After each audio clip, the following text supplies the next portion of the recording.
How to clear host cache in Google Chrome. Hey everyone, welcome back to the channel. In today's video, I'll show you how to clear host cache in Google Chrome.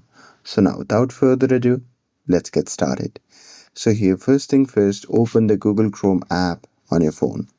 And now here, once you're inside the app, just tap on the search bar and there you can simply type in Chrome column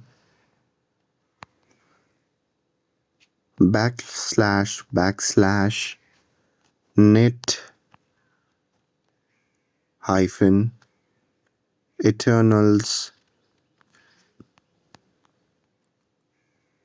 slash hashtag and DNS, and you can simply search for this.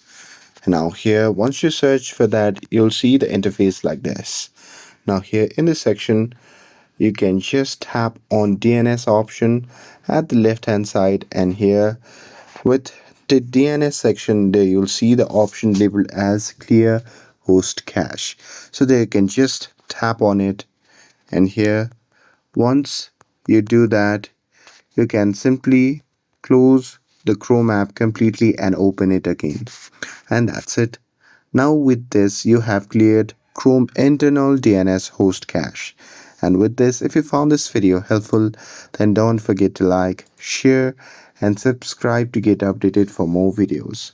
Thanks for watching, and I'll see you in the next video.